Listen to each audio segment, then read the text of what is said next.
Welcome to the Hustling podcast. Today we are joined by Barry Kayton, who is the founder and CEO of Cognician. Hi there, Barry. How are you doing? Hi, Apples. Great. How are you? Well, thank you. Before we get into our conversation today, I'm interested in learning a little bit more about the Cognician and the work that you guys do. If you could maybe talk to us a little bit about the story behind the platform and the organization. Yeah, sure. So I founded this company with my brother Patrick. Patrick and I have been working together since 1999, the last millennium, and we are both learning experience designers by background. For 10 years, we created solutions for our clients all around the world. We had about 50,000 educators and 500,000 students using our material. And we realized that there was no software to do what we were doing with our audiences. There was no software that would create experiences that would drive people to action, which is what we were doing without the software. And this really came home to us when we were working with the University of Cape Town in South Africa, Graduate School of Business. And we delivered a seminar for MBA students to help them think more creatively about developing new products. So it was an innovation seminar. Did this 2 or 3 times a year for a few years.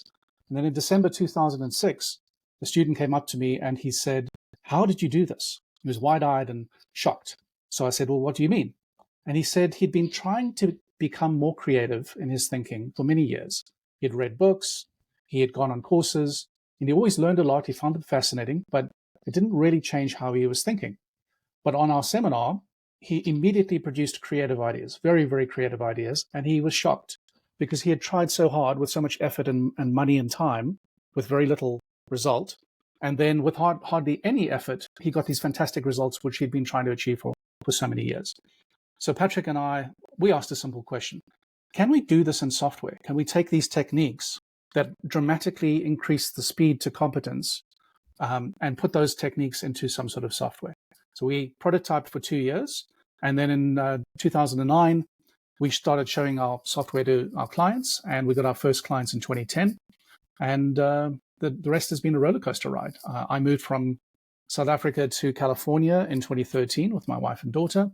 Patrick moved his family to London in 2017. And our fortunes really changed when we started working with a global management consultancy.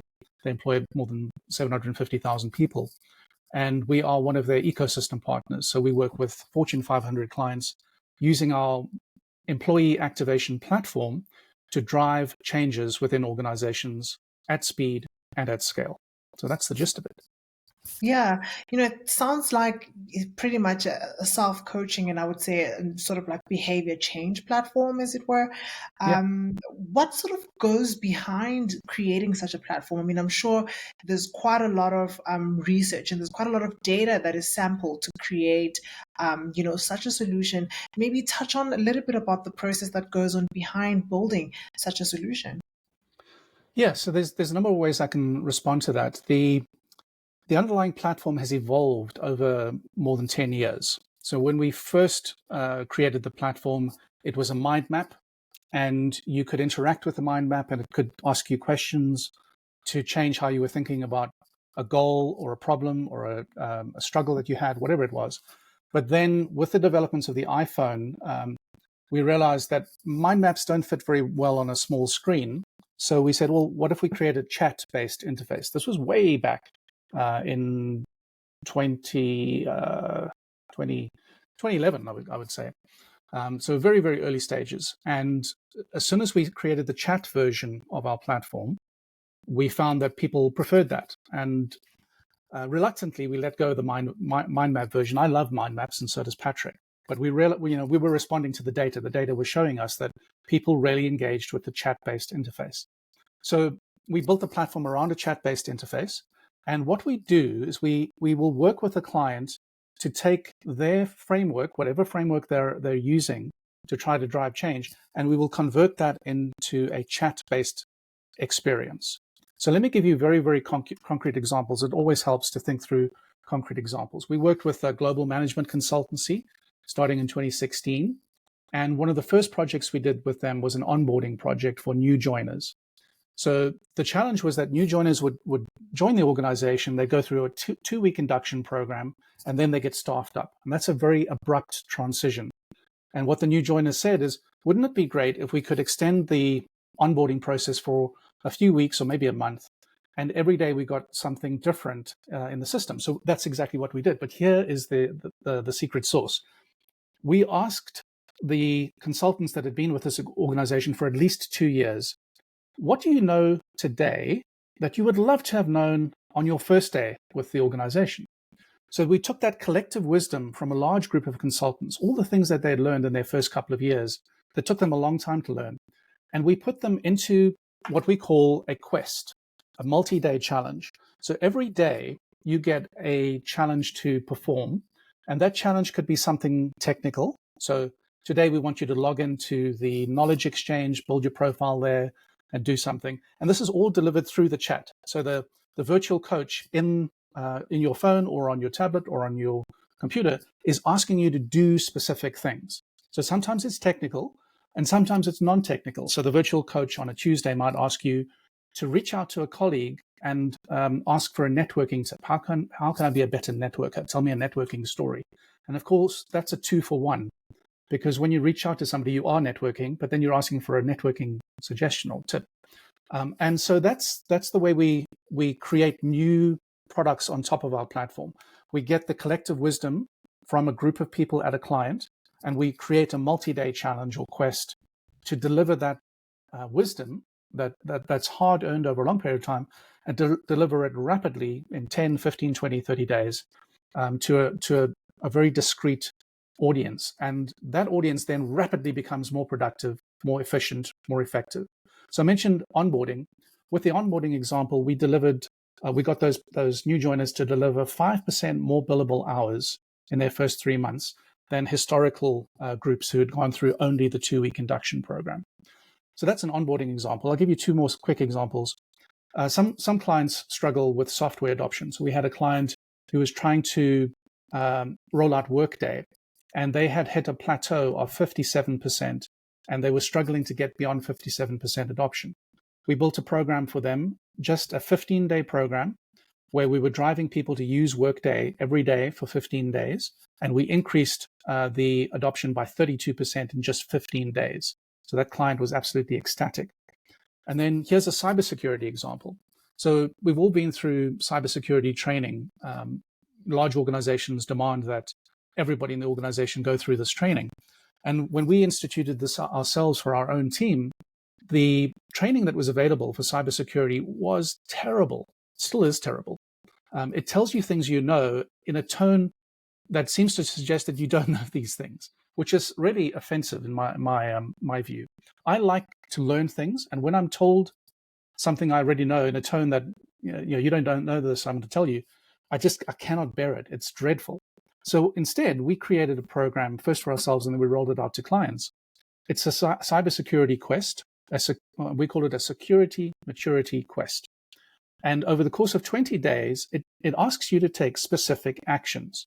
Those actions are security related. Sometimes they will be to look at your phone and change a setting on your phone, maybe check the settings on your home router, and so on. So every single day, you take a small action, and sometimes you realize, oh gosh, that setting should have been changed a long time ago. I wasn't as secure as I should be. And that actually builds a security mindset.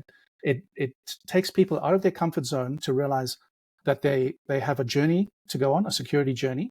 And in the course of 20 days, a team of, say, 50 people could eliminate 200 points of vulnerability. So it actually makes the company more secure, and it also increases the security mindset.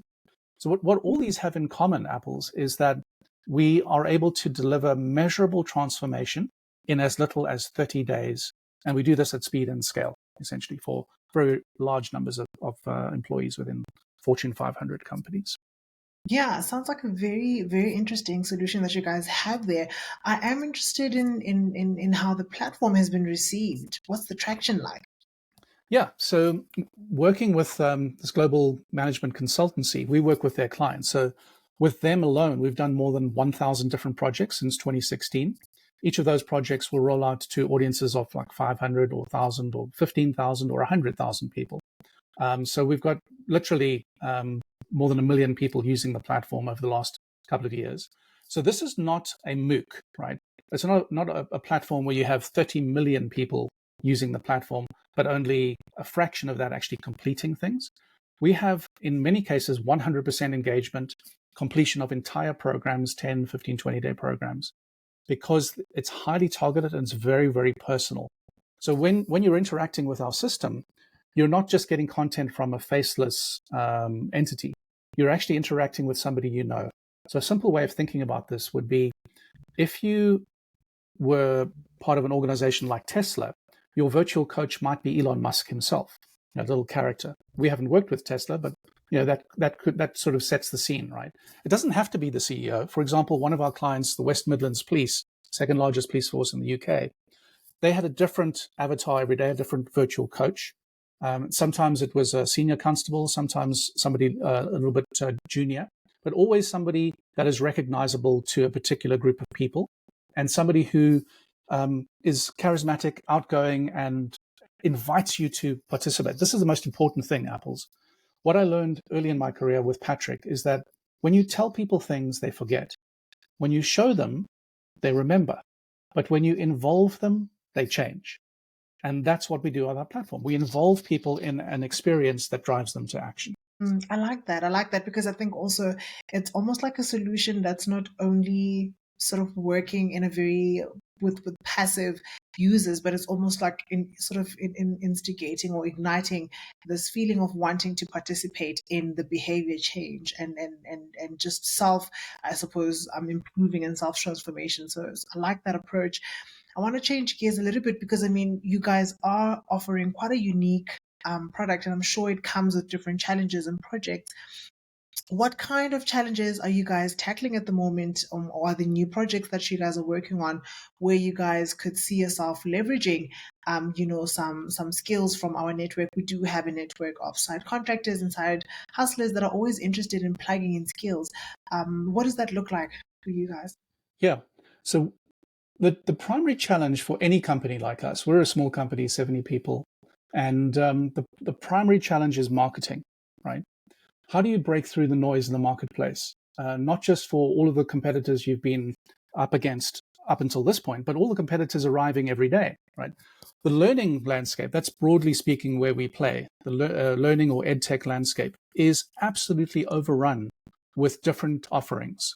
It's more differentiated and diverse than practically any other landscape. So if we look at, for example, the operating system landscape, there really are two main competitors and then the third one, right? The variations of Linux. So it's Microsoft and macOS and Linux. There are other operating systems, I understand, but those are the three big players, and it's really down to the two big ones. In the learning landscape, the edtech landscape, there are literally hundreds of players and no single or there's no duopoly, there's no monopoly.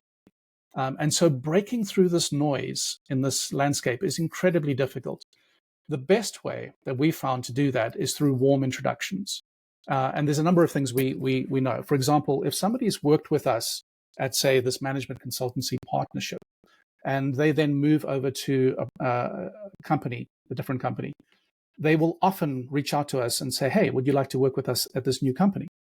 And so sometimes they reach out to us directly. Other times we'll reach out to them and say, hey, you used to work with us when you were at that company. Would you like to work with us at this new company? And that is the most effective technique we have to break through the noise. So how does this relate to the Hustle Wing audience? Well, think of it this way. If you're a change practitioner amongst the Hustle Wing audience, and you've worked at company X and now you're at company Y, you still have strong connections with company X, your colleagues that you used to work with. We have a reseller agreement that incentivizes people to make warm introductions, right? So suppose you were to reach out to a colleague and say, hey, I've heard about this company, Cognician. They do amazing things in the change management space. You really should have a look at them. If that company then becomes a client, there's a massive incentive for the person who introduces us to a company like that. So we would love to hear from Hustle Wing audiences who are interested in becoming resellers with us. And we found it's a really effective way to break through the noise, which is our primary challenge. Sure. Barry, before I let you go, what would you say is the sort of ultimate goal and vision for Cognition. I mean, you've sort of spoken, quite elaborately around the transformational work that sort of goes behind the creation of the platform and the solution. But I'm interested in sort of the ultimate goal and vision when you're looking at the landscape right now in terms of, similar solutions and platforms, and also looking at the learning space, as you sort of mentioned. Where are you guys? Yeah, the ultimate goal is to eliminate the waste in the learning and change landscape, essentially. There are so many companies that resort to training and communication to try to achieve change. And the problem with those is that they don't focus on action. They don't focus on behavioral activation. That's what we call it. So you can send people through a course of some kind if you're trying to achieve some sort of change. But just because somebody has learned something and retained some information, which, by the way, they will probably forget over time, it doesn't change their behavior, right? Information doesn't change behavior. If it did, nobody would smoke, nobody would drink, nobody would eat sugar, right? But we do all of these things to some extent or not, despite the fact that we know that they're not healthy, right? So knowledge doesn't change people. I love this line from The Matrix. There's a difference between knowing the path and walking the path. We get people to walk the path. So what we want to do is break through this legacy of change management by what one of our clients called your grandmother's change management processes, right? Change management processes that have been around for 20, 30 years that focus too much on trying to spread information and not enough on driving behavior change, behavioral activation. And we think we have a massive opportunity here because there really are very few players that do what we do, focus on activation. Cool. So for folks at home who might be interested in reaching out and learning a little bit more about the work that you guys do, or even speaking to the marketing and reselling sort of more sales like opportunities that you guys have, where can they find you guys online? We are at cognition.com, and that's spelled like mathematician with at the end, CIAN. So COGNICIAN.com. And there are multiple points of contact there for people to reach out to. Awesome. Thank you so much, Barry, for your time. Enjoyed this conversation. Thank you. It's been fantastic. Take care. All the best.